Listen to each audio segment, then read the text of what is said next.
Yesterday we came to the end of the subject, namely 9 factors of sharpening the controlling faculties, dominant factors.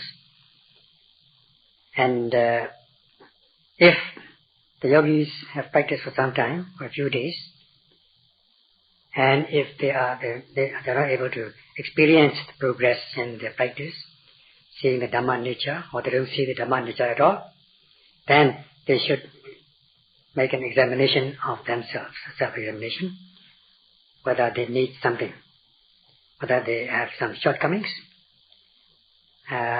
whether for their shortcomings they are not cultivating knowledge or weakening their knowledge, insight, and they should examine themselves what they need as regards these 9 factors. This is very important. Then, if the insight has not arisen, or its insight is weak, then you'll have to examine yourself and look around whether you are practicing in any of these 9 ways of sharpening the controlling faculties. You should find out, first of all, whether you are seeing the dissolution of, or whether you are determined, resolved to see the dissolution of arisen formations. That was the first step. And then, while trying to see the dissolution of arisen formations, are you noting meticulously, with full attention, with the mind energetically focusing on the object, so as to sustain your mindfulness? Are you practicing, in doing so, are you practicing respectfully, carefully, Sakya Kriyaya, respectfully and carefully, in all your movements, in the changing of postures? Are you doing such things? Are you mindful and moving like a sick person? And are you being mindful of every movement, every change of posture? So you have to do your self-examination in this way. So far, according to the behavior of some of the yogis, they are not so mindful. They are behaving like ordinary people, ordinary yogis, not dedicated yogis. They are looking here and there. They are not so mindful. Now, are they practicing? The next step is, are they practicing continuously, perseveringly, Satya Kriyaya, continuously noting every arising object energetically, with application of the 3 stages of Virya energy, namely the initial launching energy to start off with. Then when you come across difficult situations like physical pain and so on, do you step up your energy, boost up your energy in order to overcome difficult situations? And the last energy is to boost up, to exert the heroic energy in stages until you reach the goal. So in this way, you've got to examine yourself whether you are in accordance with these requirements. And also, are you being fulfilled with the 7 kinds of suitabilities, Apaya Kriyaya? And in the progress, what do you need out of these 7 suitabilities in order to bring about your progress? Is it the suitability of location? Or as for the monks, the suitability of alms resort? Or are you deficient in the suitability of listening to the Dhamma, to the talks, Dhamma talks? Or do the teachers have the qualifications of a good companion, good teachers, Kalyana Metta qualities? Or are your food and drinks suitable to you? And how about the weather conditions, the heat and the cold? Are you able to adjust yourself to your surrounding weather conditions? Of course, among the 4 postures, for the beginners, they should do sitting and walking alternately. And are you doing this to start off with? And have you started out with these 2 postures in the beginning, in the main? So in this way, you have to examine yourself. At times, the practice is not going well. Sometimes it is good. The practice is good. all the time. It cannot be good all the time, like taking food, like taking meals. Sometimes you relish it, you're happy with it, because they are suitable, it suits your taste. Sometimes you don't enjoy it, sometimes you do. So also, with the practice, at times you are practicing well, at other times not. So it'll be just like taking food. So you have to remember, in the course of your practice, you must have practiced well, having cultivated concentration and insight. So you should remember this method. Where have you done this and how you have done this?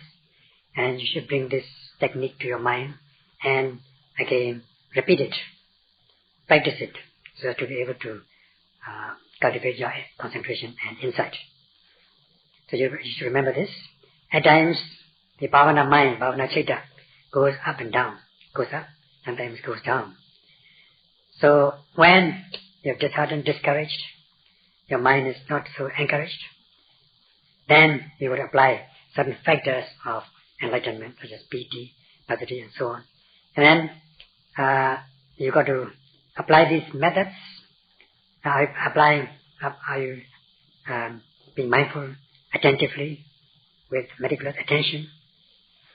At times your mind is not following the object to be noted. The mind is distracted and scattering of the mind because of your some experience, some delightful experience in your practice. You may become overelated, in which case your mind is not focusing on the object. So you've got to find out whether you are balanced in your practice. You are able to practice with equanimity. Are you practicing without regard or consideration to your body and life? Are you practicing at the risk of your body and life? Are you afraid of feeling painful physically? Are you afraid of death? Or are you practicing at the risk of body and life? So, in this case, in this way, and also when you have unbearable physical pain, are you able to apply your energy in order to overcome this unbearable pain, so that you can step up your heroic energy? So, in this way, are you determined to practice until the end, to reach your cherished goal? So all these things should be examined one by one, and if there's any shortcoming, any gap, any shortcoming, any requirement, then you've got to fill them up. And if it's deviated, if there's any deviation of the path, you've got to rectify it, straighten it. In this way, you can bring about your progress. Then you'll be able to deepen your concentration and cultivate insight, so that your observations will become strong and panoramic. You'll become bright and clear and progressive. So you have to examine yourself whether you are fulfilled with any or all of these 9 factors of sharpening the controlling faculties. Today we shall go on with the same subject, explaining on this subject both from the theoretical and practical aspects. In the text is given this, the insight will not blossom or arise by itself without the help of other states. It needs the support of other states. For instance, it needs the help of samadhi, concentration. It needs the help of sati, mindfulness. It needs the help of saddha, faith and confidence. It needs the help of virya, exertion of energy. So, in order to cultivate insight, this insight cannot arise without the help of these mental states, wholesome mental states. So once you are able to be fulfilled with these conditions, then you are bound to cultivate your insight knowledge in a wonderful manner. And as for samadhi, concentration, with the power of concentration, the awareness, the observation, the insight will become penetrating and sharp and deepen.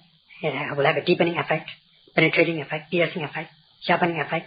You will be able to see the Dhamma nature, the sabhavas, the intrinsic nature, in a penetrating manner, in a sharp manner. So such is the help of the power of concentration, samadhi, So that with the samadhi concentration, insight knowledge, it is given as teka bhava. That means once becomes sharp and penetrating. The observation will become very sharp. And then, in order to strengthen, to make the observation, the insight steadfast, you need the help of mindfulness, sati. It is given by the expression kara, in this case literally meaning coarse, rough, but here it is not taken as rough or coarse, it is taken as hard and strong. That is given by with the help of mindfulness, sati, so that your insight will become very strong, very steadfast. This is very important. If you are able to know it continuously, you are bound to strengthen your mindfulness, power of mindfulness. So that by noting one thing, you'll be knowing many things. Noting one object, you know many objects. You're noting one object, but you know a bunch of other objects. So, although these objects which follow are not named, you are not noting them. You are noting one object, but you are seeing many objects which you are not noting. You are seeing a bunch of these objects. Some yogis report that whenever they note rising and falling, the main object of rising and falling, not only do they see just the stiffness, tension and movement, they also observe heat, cold, movement, and the wavery movement and segments, like waves. Such is the nature of sati, being strong and steadfast. And in order to clarify, in order to brighten one's insight knowledge, you need the assistance of saddha, faith and confidence. And in order to progress your insight, you need the heroic energy, application of heroic energy to note every arising object with full attention, such as virya, energy. So, such has been given in the text, and so we'll continue with this subject to compare the yogis' practical experiences and what has been given in the text. The objects that you're noting in the practice of meditation, Vipassana, are known in Pali as sankhara, conditioned psychophysical phenomena or conditioned things. The mind-body things which are conditioned. In the body are these conditioned objects of attention. They can be the past objects and future objects. As for the past mind-body objects, they are all gone and they cannot be directly experienced. They can only be observed or they can only be known in one's thought or imaginations. As for the future objects, they have not yet come and cannot be directly experienced. And what can be experienced directly are the psychophysical Dhamma Rupa Sankharas, conditioned psychophysical phenomena, which arise immediately, presently, at the very moment, which can be grasped by way of insight. So, these are the immediate arising objects, such as rising, falling, which you are noting, seeing, hearing, tasting, touching. All these things are object to be noted, object of attention. And by noting, you should be able to, you should practice so that the noting mind seems to sink into the object, as we have said in the example of the characteristic of mindfulness. Mindfulness should sink into the object as though, just like when a stone is thrown into the water, it sinks where it is thrown. Or when a spear is thrown into a muddy place, soft mud, then it will sink into it very easily. So that mindfulness also will sink into the object. And such a power is given by the power of samadhi, concentration. As much as you are able to strengthen your concentration, the mindfulness is bound to sink into the object, so that your insight observation will become very sharp, such as given by the expression teka bhava. Your observation is sharp and penetrating. Correctly, precisely. So you need these two mental powers. Without the driving force, without the application of energy, even if you aim, you will not be able to come to sustain your mindfulness on the object of attention. And even if you apply your driving force, energy, but you are not aiming properly, you are not focusing on the object to be noted, then also you may overshoot the object, go past the object without being able to note it concurrently. So you've got to apply, adjust, or take a grip like the blade, like the razor blade being put in a grip, so that it can shape, it can be very strong, it can be powerful. So too with the practice, you will apply these two things, two mental powers, so that your mindfulness will be activated precisely. And only when you're able to note continuously, you'll be able to activate your mindfulness. Otherwise, without any overshooting or not staying behind the object as it arises, so that your insight will not be blunt. Instead, it will be strong and steadfast. And not only strong and steadfast, it should be panoramic, wide. You will see the observation in a widened scope. So in the text is given again this example of an arrow when you're shooting the target. In the target practice, if the arrow is not sharp, it will not hit the target correctly, because it is not sharp and strong. So it should not be like this. Your mindfulness should be precise, so as to be able to know the object steadfastly.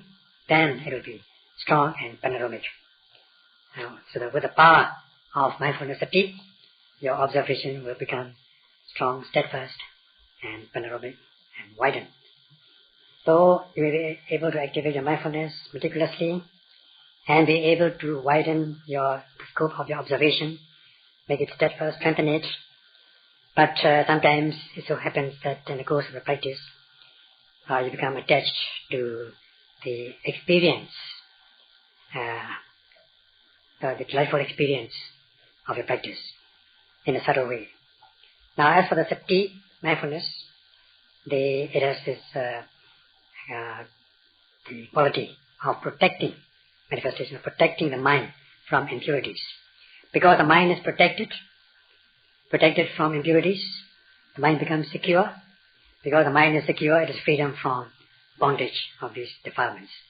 And because it is freedom from the bondage, it becomes peaceful so that it does not be shaken or moved by these undermining elements such as craving, aversion. Like the water, when it is turbid, you just let it settle down. The sediment will settle down so that the mind will not be shaken by these sediments.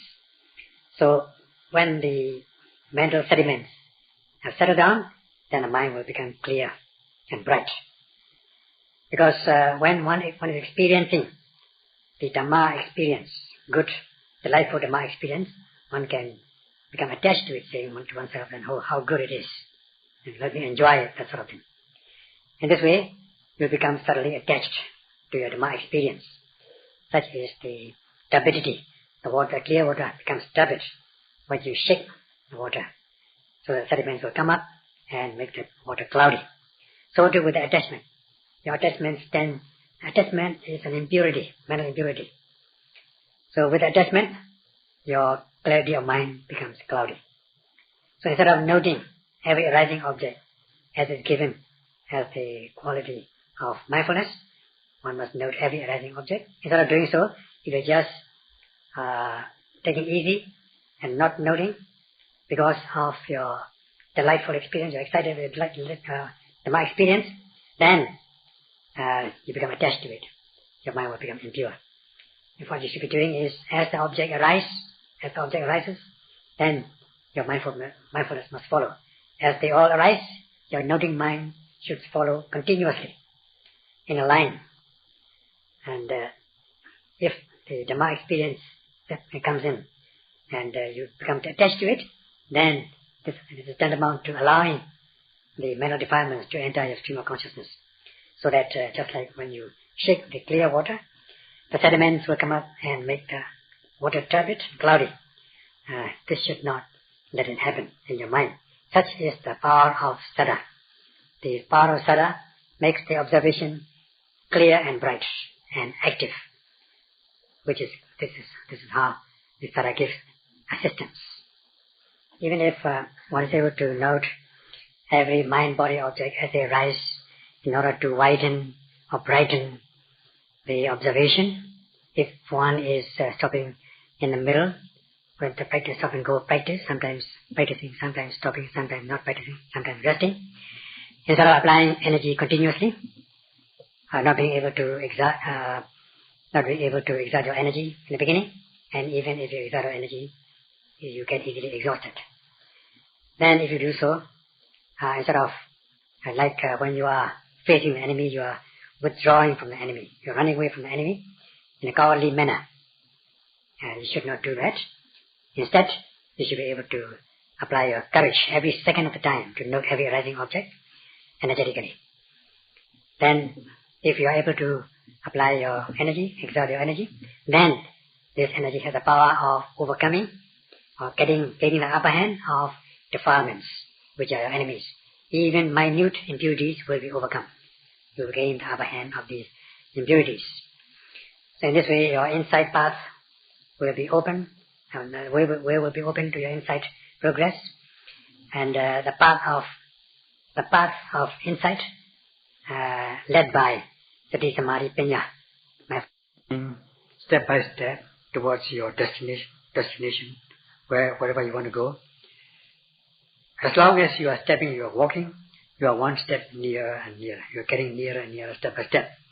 So in this way, without feeling sluggish, you should be able to walk along the path without any sluggishness, so that you'll be closer and closer to your destination. Such will be the progress as a result of virya, energy, step by step. So in order to note every arising object with meticulous attention, you are opening the way to Sri Samadhi Panya, so that your insight will not remain as before. Instead, it will progress all along the path. This is the progressiveness of observation. Otherwise, if you stop in the middle, intermittently, practice not continuously, instead you are laid back, and you become attached to your Dhamma progress, Dhamma experience and so on, there will be no progress. So such is the power of energy, Kriya. With the assistance and power of energy, you are bound to progress. Your observation and insight practice is bound to progress. So you need your insight or your observation to be sharp, penetrating, deepening, to have a deepening effect. It should be steadfast and strong, and bright and clear and progressive. And by whose help do these things arise? Do these things happen?